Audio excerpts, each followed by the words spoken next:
What high-profile person was ruined for trying to do the right thing? In the UK, opposition leader Jeremy Corbyn, an outspoken and his straight anti-fascist anti-war liberal, was successfully smeared as an anti-Semite and eventually kicked out of the Labour Party for it.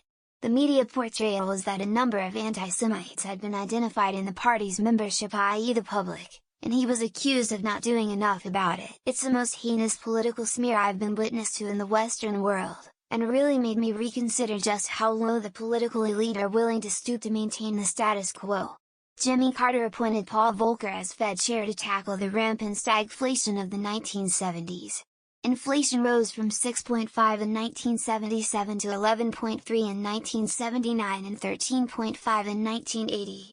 By comparison, it was 3.5 in 2023. Volcker rapidly raised interest rates. Mortgage rates rose into double digits. By 1980, they were at 14. This slammed the brakes on the economy and caused unemployment to spike. By the 1980 election, unemployment was at 7.5. The Volcker recession broke inflation, but cost Carter the election. He lost to Reagan 51-41, 489 EVs to 49. I don't know if this counts as high profile, but he's Thompson Jr. He intervened to halt the My Lai massacre in Vietnam. He saved civilians and tried to report what had happened to his superiors, and he was vilified for it. Army people, congressmen, the press, so many people had it out for him. All because he saw soldiers killing women and children and put a stop to it.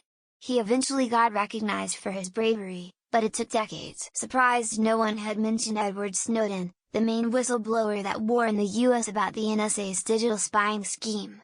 He thought he would be killed or imprisoned for life, so he left to Russia out of fear of being extradited. Everyone either called him a traitor or made fun of the fact that the government was spying on their own citizens, and now it's just been accepted as an inevitable fact. Nothing really changed. Not exactly, but Lady Antebellum changing their name to Lady A. They apologized for what that word means, as if anyone cared, and changed their name.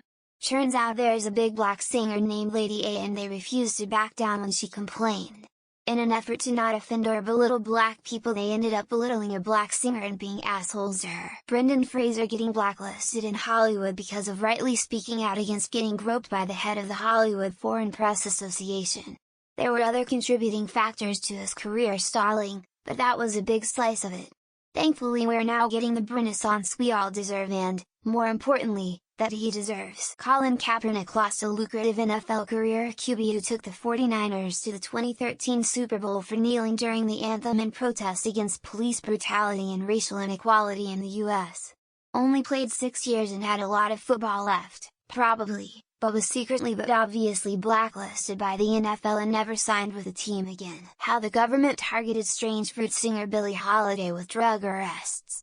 The Federal Bureau of Narcotics relentlessly pursued singer Billie Holiday in a chase largely fueled by Commissioner Harry Anslinger's racist views.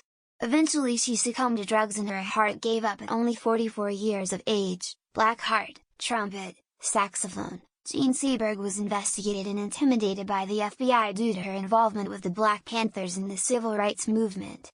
She emigrated and became a figure of the French New Wave movement because of the harassment and apparent blacklisting she endured. I feel like Liam Neeson was kind of cancelled for actually giving a real, from the heart interview about his past bad thoughts actions. At some point we kind of decided that personal growth doesn't redeem someone and they're defined by their worst impulses from any point in their life. Al Gore for trying to bring attention to global warming. South Park lampooned him so badly that that's most of what people remember about him now. This was an extremely rare occurrence that led South Park to kind of sort of apologize for it in an episode in 2018. Jeremy Corbyn, basically British Bernie Sanders. The entire UK press smeared him as he would have actually tried to make things better. Called him anti-Semitic, a communist and worse. Now the UK is suffering in basically all areas and we deserve it. Corey Feldman has been speaking out against CSA in Hollywood for decades. He has experience as a survivor and saw others go through worse. He got chewed out by Barbara Walters on TV for ruining careers and swept under the rug. Samuel Mudd. He was a doctor. A guy bangs on his door with a broken leg and he helped set the bone. The guy leaves. Turns out the guy had just assassinated the president. Frank Serpico was abandoned by his fellow cops after being shot and possibly set up to be shot by the same cops, because he tried to expose corruption in the NYPD.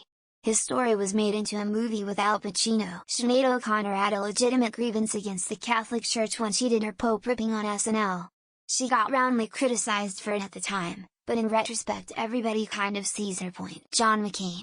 He supported keeping Alma intact and the Republican Party destroyed his legacy for it. He put integrity before party politics and would be ashamed of what the Republican Party has turned into. Jimmy Carter yet, the high-profile person who should be blacklisted yet is Satan reincarnated and still has way too many supporters that orange moron running hopefully disqualified for president. Not ruined in the sense of reputation or anything, but US Congressman Leo Ryan was killed trying to help people escape Jonestown. Can't imagine the atmosphere during that entire ordeal. Ignaz Semmelweis. Not sure he was high profile, but he was definitely ruined by doing the right thing.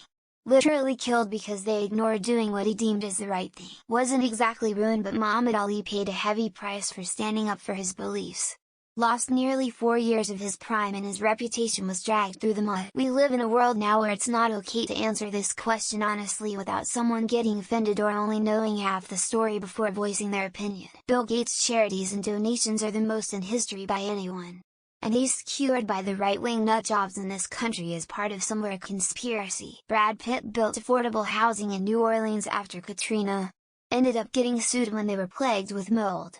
His foundation settled for $20 million. Colonel Alex Vindman getting hounded out of the military for telling the truth about Donald Trump. Bernie Sanders is generally a guiding light for the working class and poor.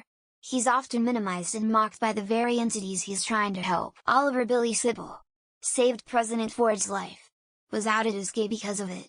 He began drinking heavily and died regretting his actions. Norm Macdonald was fired from SNL for his frequent topical O.J. Simpson jokes. By Don Ohlmeyer. Tecumseh, Chief Joseph, the Cherokee Nation. The Osage in Oklahoma, and most Native Americans in the Western Hemisphere since 1492. Elon Musk. His protecting free speech and community notes is fighting misinformation. Hate him or not, it's the truth. Steve Irwin. Dude brought the environment into the spotlight in a charismatic way and ended up dead in the process. I thought it was fucked up the way Corey Feldman was initially treated when he admitted to being sexually abused. Roger Boystili was largely drummed out of engineering for warning of the Challenger disaster in advance. Basically every victim of sexual assault by a celebrity, even when the victim is a celebrity themselves. Dixie Chicks criticized G.W. Bush's wars and had their career as a major music act ended almost overnight. The Dixie Chicks. In March 2003 they publicly criticized the Iraq War and got extreme backlash for it. Journalist, Gary Webb, exposed dark deeds of the CIA. Died by 2 shots to the head, ruled a suicide. Jimmy Carter when he started speaking out against the way Israel treats the Palestinians. Basically anyone that had to be a witness against Trump. Vindman, Hutchinson, Cohen. Courtney Love gets a lot of flack for someone who outed Harvey Weinstein in the 90s. Elizabeth Smart's dad when he hired a homeless man to do some work at his house. The Chicks, formerly the Dixie Chicks, for denouncing the war in Iraq. Edward Snowden because he proved that the government was spying on us. Republicans drove Bud Dwyer to suicide on a live TV press conference. Jimmy Carter. Turns out he was one of the best of them all along. Just about every comment. Person who stood up to a corrupt power. That Marvel actor who got run over helping a broken down car. Corey Feldman. Sexual abuse. Barbara Walters, that cunt. Edward Snowden and Chelsea Manning are 2 famous examples. Courtney Love when she spoke out against Harvey Weinstein. Trump supporters now hate Mike Pence after January 6, 2021. In the past, Sinead O'Connor. Currently, J.K. Rowling. Isaac Cappy tried to expose pedophiles and was suicided. I'm going to bet that Michael Jackson was one of them.